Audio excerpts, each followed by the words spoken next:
In a city that had forgotten how to look up, everything was grey, the buildings were tall, the air heavy, and the people hurried past each other like shadows. It always felt like winter, no one smiled, no one paused, it was a place where hope had gone quiet.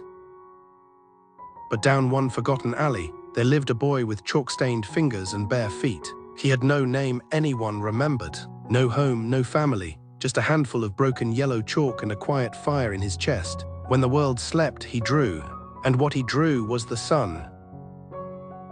Each night, he'd find an empty wall or sidewalk. He'd kneel on the cold ground and sketch a simple sun, bright, golden and glowing. He didn't write words. He didn't sign his name, just rays, light and warmth where there had been none.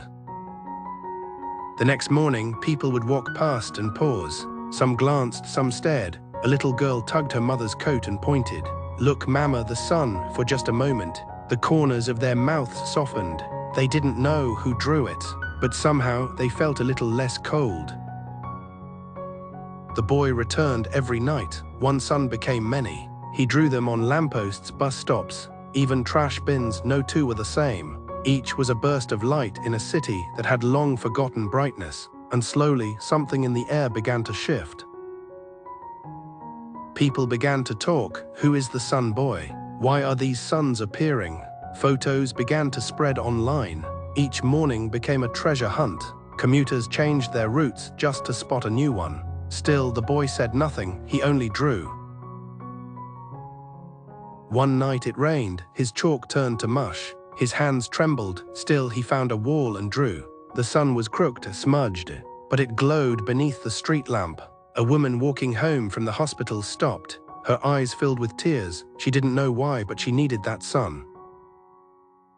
Not far away, a man stood quietly in the rain. He had seen 5 of these suns across the city. He owned a tiny art gallery that barely stayed open. But this was real art, raw, alive. He left a note: "If you see this, come to Sunlight Gallery, no tricks, just admiration." The boy found the note the next night. He stared at it for a long time. He had spent years unseen. Why would this be different? But something in him stirred. Before the sun rose, he stood outside the gallery, wet, barefoot, chalk in hand. The door opened, the man smiled. No questions, just a warm invitation. Inside, the boy was given paper, canvas, brushes. He painted like he had waited his whole life to be seen. Not just suns, but skies, hearts, and dreams. He painted how it felt to be invisible, and how it felt to bring light anyway. The gallery opened its doors with a new exhibit, The Boy Who Drew the Sun. Strangers came, families, teachers, children. They cried, they smiled. Some brought food, others brought books. A few simply stood in silence, hands over their hearts. That boy now sleeps in a warm bed beneath a window where the real sun rises every morning.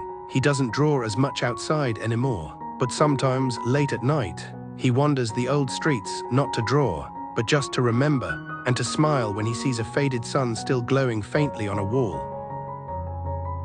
No one ever asked his real name. They didn't need to. He had become something more. A reminder that even in the coldest places, a little light can change everything. He had no home, but he gave light to thousands, and in doing so, he lit his own path. Because sometimes, you don't need to shout to change the world. You just need to draw one quiet sun at a time.